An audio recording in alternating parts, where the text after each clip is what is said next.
Hello viewer, this is Worldview on Spectrum TV. Let's take a look at some of the major stories happening in the world today. Movement at last in Washington, a deal to end the record-breaking U.S. government shutdown, clears the Senate after a tense weekend of talks. In Asia, Thailand suspends its newly signed peace agreement with Cambodia barely 2 weeks after former U.S. President Donald Trump presided over its signing. And also we can take a look at West Africa, where Britain warns its citizens against travel to 6 Nigerian states.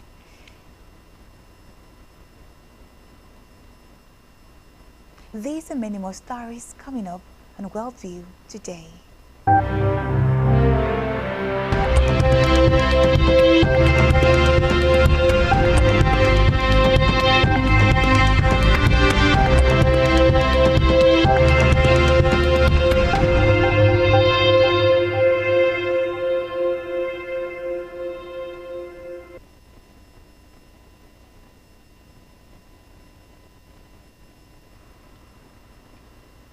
This is Worldview, and we begin with Washington, D.C., where the U.S. Senate took a major step Sunday towards ending the longest government shutdown in American history when it cleared the way for a formal debate on a motion to resume funding to federal agencies. A Republican-led chamber approved the procedural votes by 60 votes to 40, putting a hard limit on how much longer senators can discuss the legislative measures. It gave lawmakers a maximum of 30 more hours to conduct debate before voting on the motion, which will only need 50 votes to pass.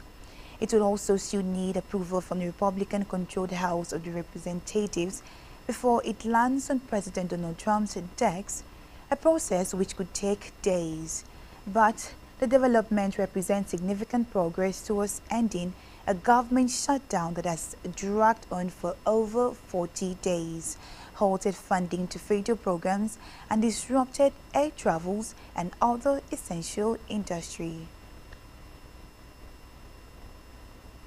In a separate development, Syrian President Ahmed al-Shara's White House meeting with U.S. President Donald Trump today caps a stunning year for the rebel-turned-ruler who toppled a long-time autocratic leader and has since toured the world as he seeks to end Syria's international isolation.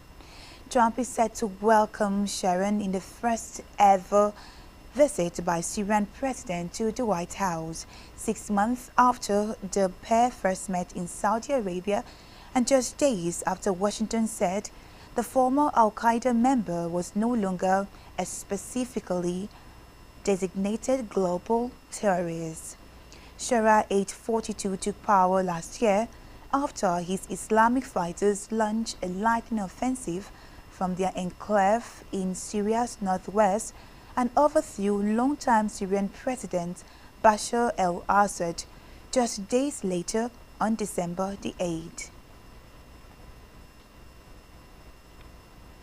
In the meantime, the Director General of the BBC announced his resignation on Sunday following a row over the editing of a documentary about Donald Trump as the U.S. President attacked corrupt journalists.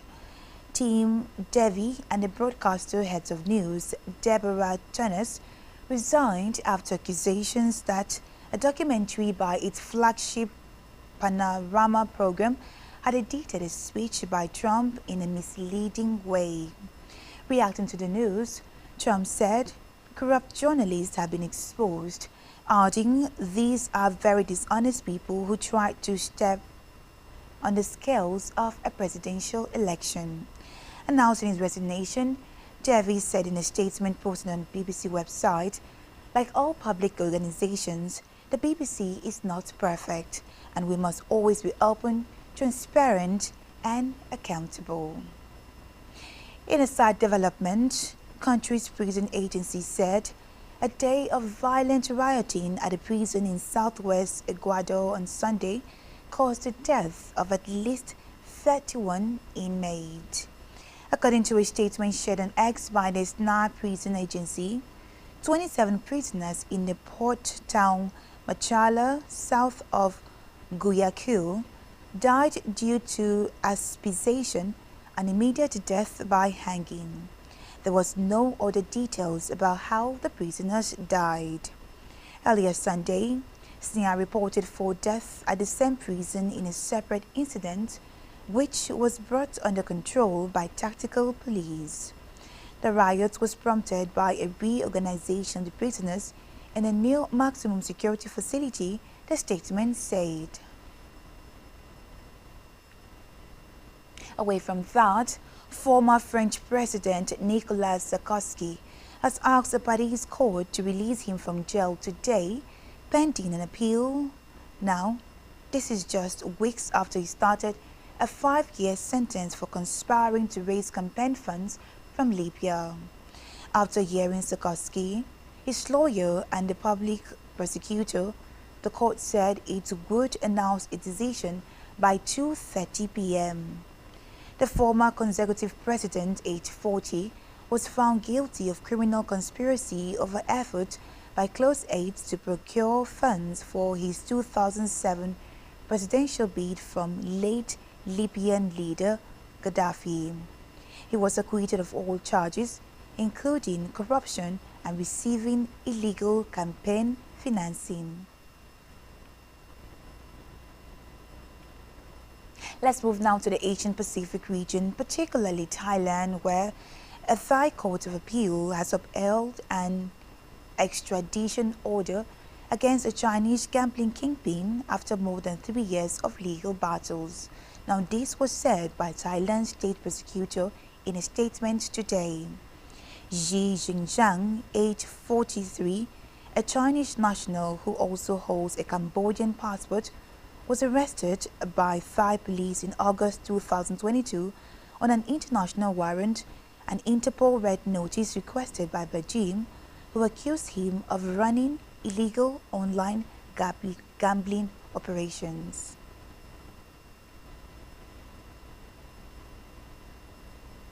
Still in Thailand, Thailand has announced the suspension of its peace agreement with neighboring Cambodia, just 2 weeks after U.S.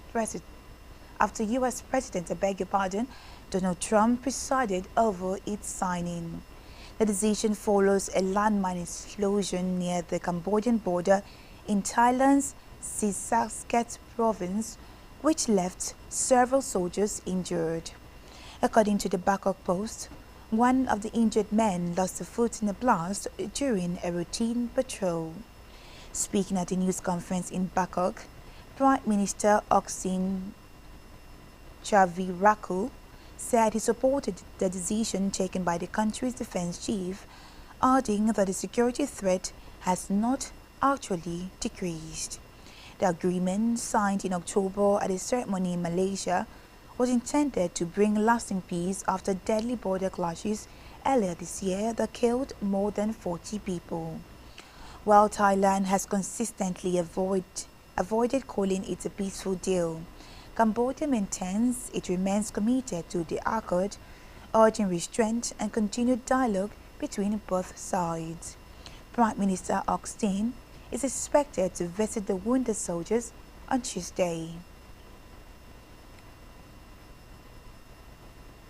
In the meantime, one of the year's most powerful storms in Philippines, Super Typhoon Fungwon, has killed 4 people, authorities said today, as it began assessing damage after its fury abated, though no report of major destructions have flowed in yet. More than 1 million people were evacuated before Fungwon hit land on Sunday, unleashing fierce howling winds, heavy rains and storm swells on the most populous islands of Luzon that left some sleepless throughout the night. Early indications suggest the tally of dead will be minimal. However, Civil Defense Senior Official Rafi Auyandro told a media briefing. A mudslide buried a house to kill 2 children in the northern town of Cayape in the province of Nueva Vizcaya, a regional civil defense official, Alvin Arson, said by telephone. Let's move now to India, where Indian police detained dozens of people during a rare protest at the famed India Gate monument in New Delhi, demanding action to curb an annual scourge of toxic air swathing the capital and its surrounding region. Sunday's protest by crowds of all ages holding banners and chanting slogans before police bundled them away was a scare event. Even though Delhi and the national capital region have battled such fumes every winter for years. Visuals from the agency showed police dragging protesters, some holding banners that read, "Breathing is killing us," while others chanted slogans such as, "Our right, clear air," into waiting buses before they were driven away. On climate matters, climate-related disasters and conflict have displaced millions of people across the globe. The United Nations has warned before the opening of its annual climate change conference. The UN's High Commissioner for Refugees said in a report published today to coincide with the launch of the 30th annual UN Climate Change Conference in Brazil, that weather-related disasters caused about 250 million people to flee their homes over the past decades. The Migration Agency said its second major report on the effect of climate change on refugees, No Escape the Second, the Way Forward, in a run-up to COP30, as it appears that the enthusiasms of countries to agree action to curb climate change continues to ebb. The UNHCR added that climate change is also increasing the difficulties faced by those misplaced by conflict and other driving forces. You've been watching Worldview on Spectrum TV. We'll take a quick break right now. When we return, Worldview continues.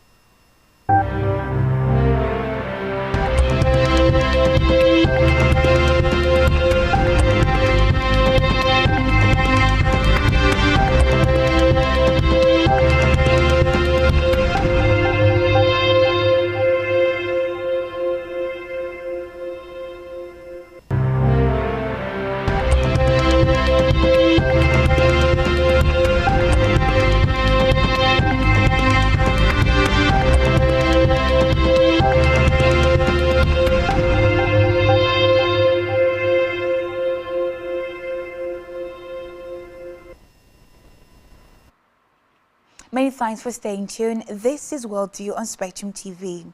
Let's turn the spotlight to Africa, where the United Kingdom's Foreign, Commonwealth and Development Office has issued a fresh warning against travel to parts of Nigeria, citing escalating insecurity, violent crime, terrorism and kidnappings across multiple regions. In its latest foreign travel advice published and cited by newsmen, it indicates that the FCDO stated that insecurity is increasing across Nigeria. Kidnapping, violent crimes, and intercommunal violence occur throughout all regions of Nigeria. The advisory urged British nationals to exercise extreme caution, review safety procedures, and ensure they have contingency plans in place. The FCDO advised against all travel to Borno, Yobe, Adamawa, Gombe, Katsina, Zamfara State, citing a high and increasing threat from Boko Haram or Islamic State West Africa, particularly around transport hubs, religious areas, and large gatherings. Also, in the meantime, protesters targeted a new multi-million-dollar museum in Nigeria and forced organizers to hold a preview event ahead of Tuesday's grand opening. Videos showed the group insulting foreign guests and ordering them to leave after entering the grounds of the Museum of West African Art in Benin City on Sunday. The museum in Edo State was in part convinced as a home for the Benin bronze artifact looted from there by British soldiers in the 19th century. The campus includes state-of-the-art preservation and restoration facilities. However, a bitter dispute over the control of the prized artwork has meant they are not at the museum, something that appeared to have angered the protesters. And that's all we have for you on Worldview today. To ensure to follow us on social media, subscribe to our YouTube channel, all of which you can find on our website at spectrumtvlive.ng. I am Emedion James, and you've been watching Worldview on Spectrum TV. Do enjoy the rest of the day. Bye for now.